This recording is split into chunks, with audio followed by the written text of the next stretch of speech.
kalau melihat realitas yang terbaca oleh survei, mungkin ada kekhawatiran ya dari Ridwan Kamil kalau misalnya bertarung di Jakarta, kemungkinan tidak menangnya tinggi gitu. Tapi kalau bertarung di Jawa Barat, kemungkinan menangnya tinggi.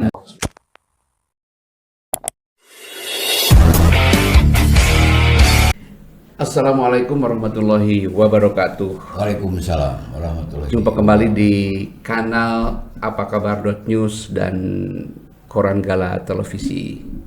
Kita mau bicara apa nih? Bebas Pantor. Bebas ya? Bebas. Tapi kira-kira yang sedang hangat itu, walaupun udara Bandung lagi dingin nih Jawa Barat, ya, tapi pembicaraan tapi pembicaraan tentang pilkada, pilgub, pilwalkot, pilbub kayaknya sedang menghangat ini. Dan terus menghangat sih kan mah. Pipanasen gitu. Pipanasen. Menjelang Agustus ya. Ya. Nah, kita mau apa nih? Mau apa dulu nih, Penunu? Kayaknya pilgub ya, karena gini, kalau misalnya kita bicara pilkada atau pilwalkot banyak tehnya gitu. Pilgub aja lah. Hiji-hiji. Nanti kita di waktu yang lain berbicara soal pilkada di Bandung Raya. Nah, sekarang kita pilgub saja dulu ya. Oke. Nah, sudah sampai mana nih, Kang Nu ya? Soalnya ada beberapa isu penting ya. Misalnya begini, Kang Ridwan Kamil, Kang RK, yang semula digadang-gadang akan bertarung di Jakarta, dikabarkan balik Bandung, cenah. Cenah. Terus juga begitu masifnya Kang Deddy Mulyadi nih, Demul, yang ya katakanlah untuk bergerak terus ke akar rumput kelihatannya. Sampai-sampai kemarin banyak mainnya di Cirebon. Iya. Jadi mengungkap terus kasus Vina ya. Nah, ini juga saya kira walaupun ada sisi kemanusiaannya, tapi saya pikir juga berpengaruhnya sangat karena persoalan urusan SORA pasti di pemilu nanti. Ada juga pendatang baru yang namanya Ilham Habibie, Kang Ilham Habibie, yaitu putranya B.J. Habibie. Ada juga Kang Ono Surono dari PDIP. Nah, nama-nama lain kayaknya belum. Bima Arya dari Bogor. Ya. Teh Desi kemana Teh Desi? Teh Desi juga masuk. Mau masuk juga ya, masuk radar juga ya. Sarinya. Seur yang berminat banyak sebetulnya, tapi kita harus nunggu nanti menjelang bulan Agustus ya. Cik di gua kan Panton ya, tadi yang disampaikan Panton dua nama ya. Satu Ridwan Kamil, dua Deddy Mulyadi. Nah, jauh sebelumnya gitu ya, ketika masih pileg kemarin, dua nama ini tetap muncul ya.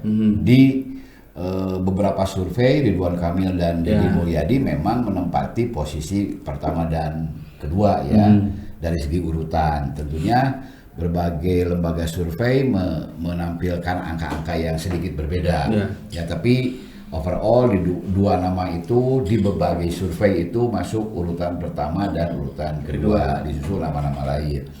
Memang ya, kalau dilihat dari gap ya, dari perbedaan tingkat elektabilitasnya ya cukup lumayan tinggi ya. Itu terakhir berapa ya? Terakhir Litbang Kompas yang terakhir ya, yang terakhir ini di angka 30 berapa? 36 ya, 26 untuk kilometernya ya, sekitar segitu. Nah, artinya meskipun di angka segitu, tapi gapnya dengan Deddy Mulyadi, gapnya dengan calon-calon lain cukup jauh ya. Nah, artinya kalau menurut survei itu ya, nama Ridwan Kamil, nama Deddy Mulyadi masih teratas gitu kan. Nah, yang menarik tadi statement akan kembali ke Jawa Barat atau di Jakarta, kan ini isu ini selalu muncul selalu muncul. Banyak sekali faktor-faktor yang menyebabkan isu-isu itu muncul ya. Terakhir kenapa muncul isu bahwa Ridwan Kamil yang memang sudah mengantongi surat rekomendasi dari Partai Golkar untuk maju di Jawa Barat dan DKI.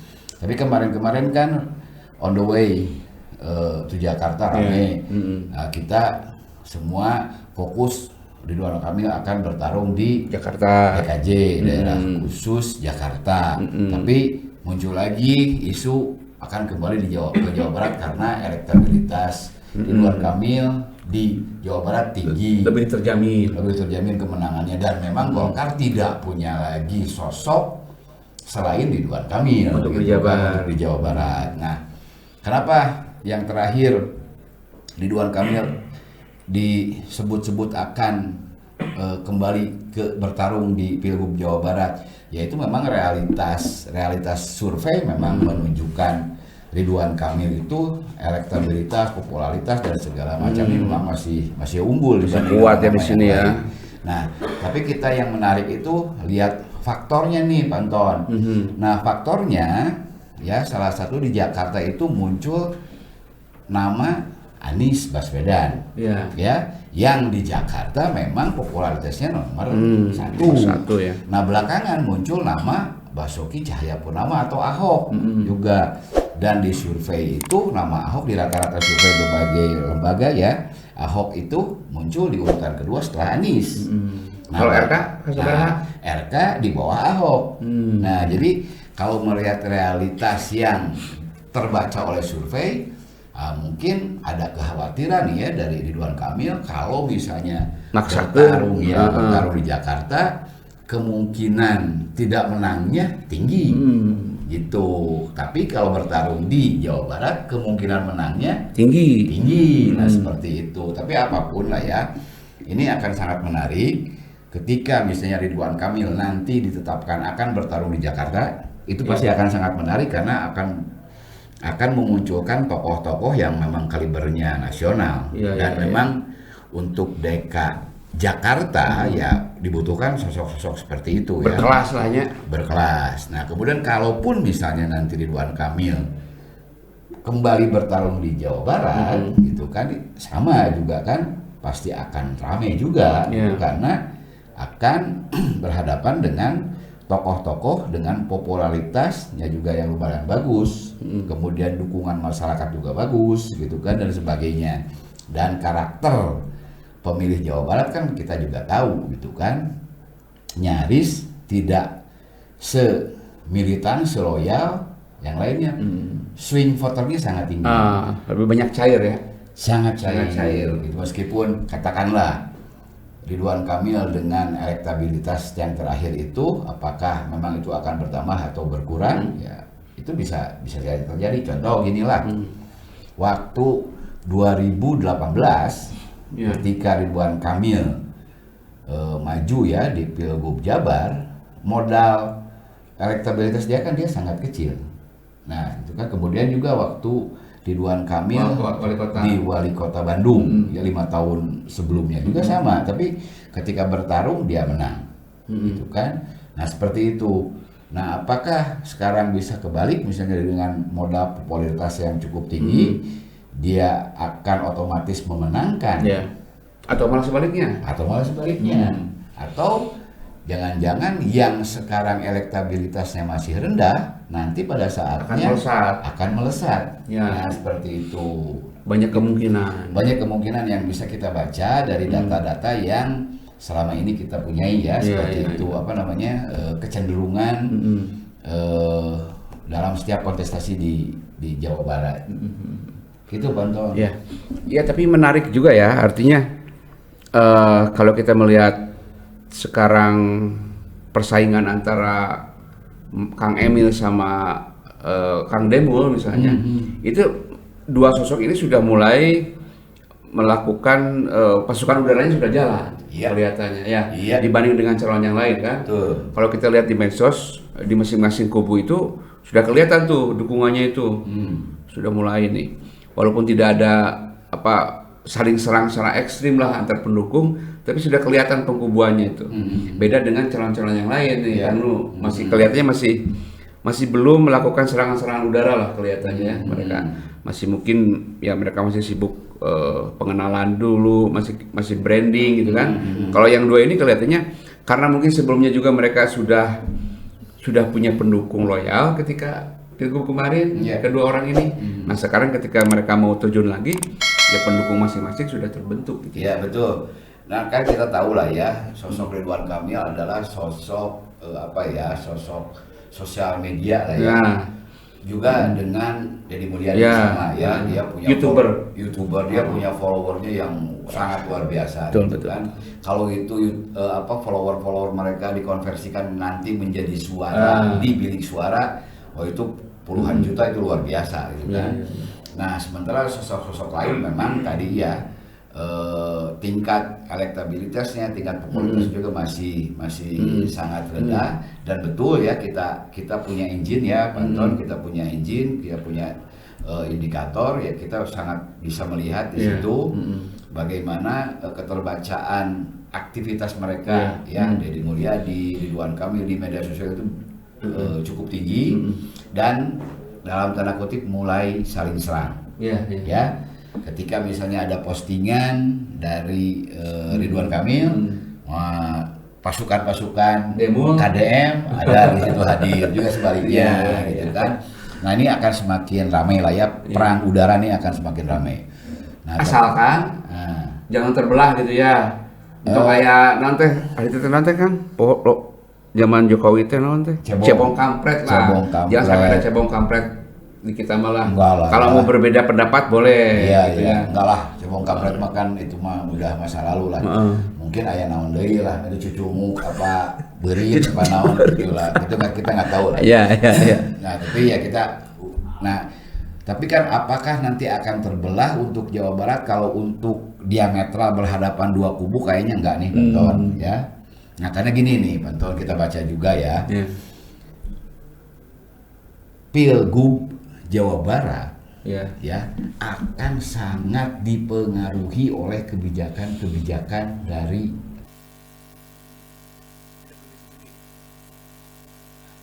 koalisi yang terbentuk pada saat Pilpres kemarin ya. Koalisi Indonesia Maju, terus koalisi apalagi perubahan dan sebagainya akan juga permanen ke dia nyampe ke Jawa Barat, akan diterapkan di Jawa Barat. Kan ini menarik juga ya. Tapi kita lihat ada dua sosok dari kubu yang sama yang bersaing di Jawa Barat dan dua-duanya sangat kuat. Nah kalau ini berhadapan ini akan sangat menarik gitu kan. Tokoh koalisi di Pilpres itu di Jawa Barat justru akan berhadapan gitu kan. Nah ini tentu saja akan menjadi peluang ya bagi siapapun lah ya di luar Ridwan Kamil dan Deddy Mulyadi untuk bisa menjadi kuda hitam. Ya seperti itu. Jadi kalau kita baca ya, koalisi sekarang memang belum secara resmi terbentuk nih untuk Pilgub gitu kan. Tapi kalau misalnya kemunculan Deddy Mulyadi dari Gerindra, kemudian kemunculan Ridwan Kamil dari Golkar, itu kan dari koalisi yang sama di Pilpres, tapi di Pilgub berhadapan. Artinya kan akan memunculkan koalisi-koalisi baru. Akan seperti apa koalisinya kita lihat. Nah, pertanyaan Panton tadi menarik, muncul juga wajah baru, wajah-wajah sosok-sosok yang lain, termasuk wajah baru. Wajah baru yang memang baru muncul ke urusan Pilgub Jabar baru sekarang ya. Iya, dalam sebulan terakhir nih ya. Yaitu Ilham Habibie yang sudah dideklarasikan secara resmi oleh Nasdem ya. Sudah dideklarasikan, bahkan sudah diberi rekomendasi. Artinya yaitu mereka yang paling siap ya, karena sudah memberikan rekomendasi langsung untuk maju di Pilgub Jabar. Bahwa nanti akan berkoalisi dengan siapa, nah itu memang kita baca dulu lah ya seperti apa. Masih banyak kemungkinan Nasdem bisa dengan PKS, Nasdem bisa dengan siapapun lah ya. Nah tapi yang jelas pasti akan memunculkan kubu lain selain kubu Ridwan Kamil dan Demul. Nah seperti itu. Mudah-mudahan lah Pilgub Jawa Barat kahiji memang diisi oleh tokoh-tokoh yang kompeten, kemudian juga memunculkan kubu-kubu yang sehat ya, yang siap dengan program-programnya dan memang bisa tetap menjaga kondusivitas Jawa Barat lah. Seramai apapun. Emang menarik ya, artinya publik cukup kaget juga ketika tiba-tiba ada putra Pak Habibie ikut mau ikut kontestasi di sini gitu kan, sesuatu yang di luar perkiraan sebetulnya kan. Iya. Orangnya lama di Jerman lah, terus juga teknokrat, tiba-tiba sekarang mau ngegebrus ke dunia politik gitu kan. Iya. Itu cukup mengejutkan juga. Mengejutkan sekaligus juga membuka harapan ya sebagai figur alternatif. Karena gini, kita ya sebagai masyarakat Jawa Barat sudah mengenal bagaimana siapa dan bagaimana Ridwan Kamil. Masyarakat Jawa Barat juga sudah mengenal siapa dan bagaimana Deddy Mulyadi. Ya. Masyarakat Jawa Barat sudah mengenal siapa dan bagaimana misalnya Bima Arya, Desi Ratnasari, Ono Surono dan sebagainya. Tapi Ilham Habibie yang kita kenal adalah dia seorang teknokrat, gitu kan. Nah, asap jauhan tidak politik. Asap jauhan tidak politik, tapi kan itu sebuah alternatif ya, sebuah harapan, gitu kan. Coba ini masyarakat ditawarkan oleh sebuah sosok, gitu yang baru, gitu kan. Sama kemunculannya ketika Ridwan Kamil sih sebenarnya dia muncul dari seorang teknokrat, dari seorang arsitek, gitu kan. Tahun waktu jadi wali kotanya. Nah itu kan sosok baru juga, gitu kan, yang banyak diharapkan, gitu kan oleh banyak pihak lah. Ini sama kemunculan Ilham Habibie itu sama persis kemunculan Ridwan Kamil di Pilwalkot ketika dia pertama kali terjun ke dunia politik. Nah, seperti itu. Iya. Nah kalau kita bicara misalnya tentang figur-figur tadi ya, koalisi juga kita bicara tadi. Tapi piwaguben sahanya, picawaguben ya tergantung nanti bentuk koalisinya seperti apa, Banton. Benar-benar ya. Di situ nanti ada tawar menawar ya. Iya. Kan yang jelas aja ya, yang jelas setiap pimpinan partai ya di tingkat Jawa Barat, di tingkat wilayah, di tingkat provinsi, ya mereka berpeluang menjadi gubernur atau wakil gubernur. Iya. Lihat saja nanti bangunan koalisinya lah seperti apa.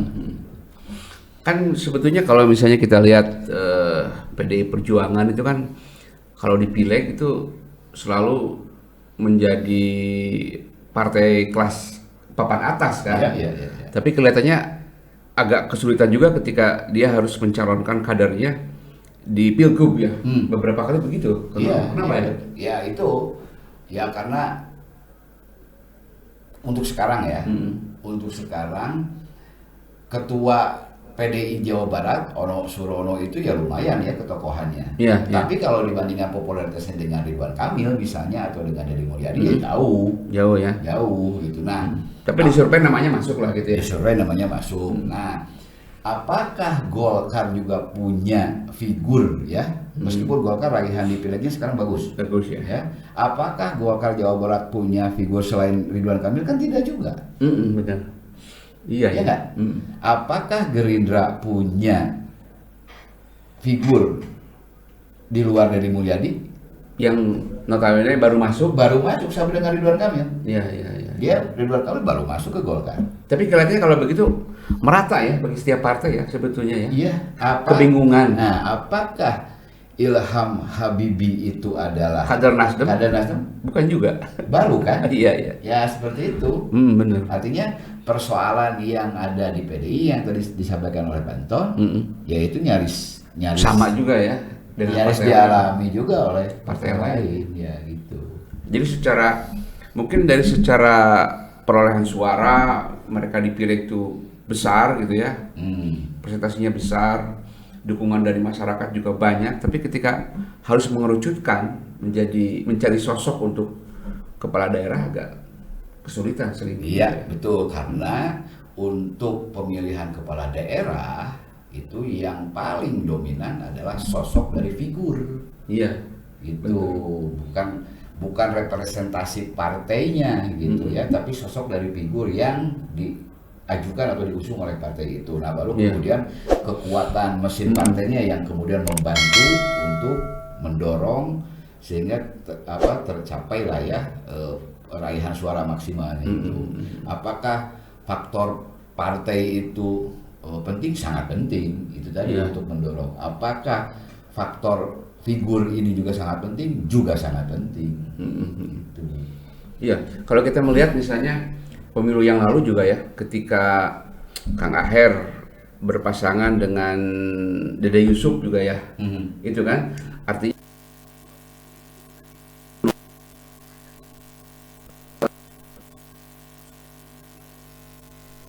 pertama kali muncul kan, Iya.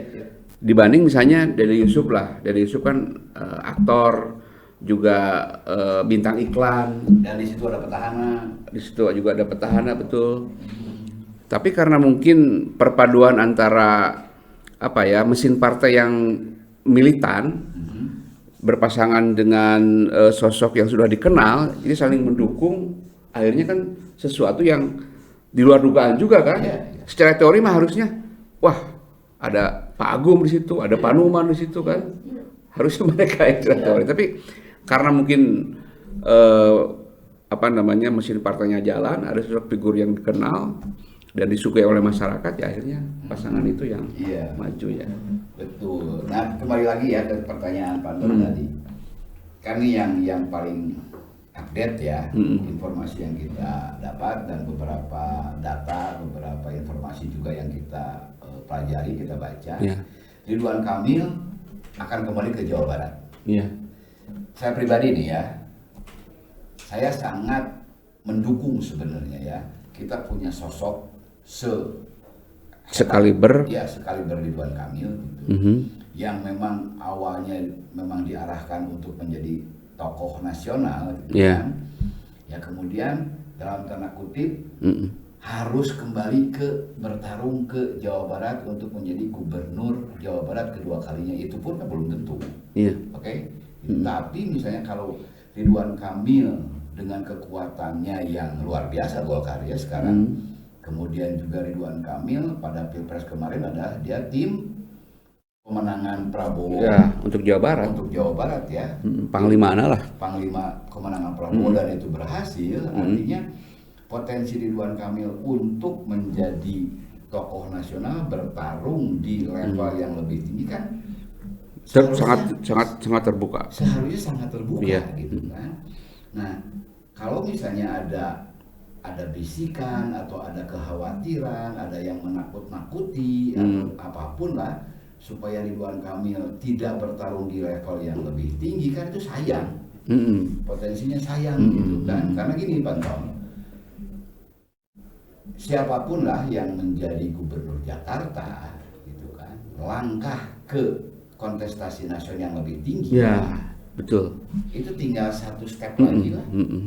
Kan sayang gitu, padahal kita ya sebagai masyarakat Jawa Barat, orang Sunda tiba lagi hayang boga pamimpin atau di lembur urang ki Sunda aya di istana.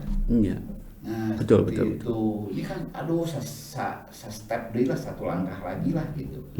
Menurut kalau misalnya dengan sebuah kondisi yang diciptakan di Jakarta sehingga Ridwan Kamil harus kembali ke Jawa Barat dengan janji pasti menang lah di Jawa Barat mah, ya belum tentu juga.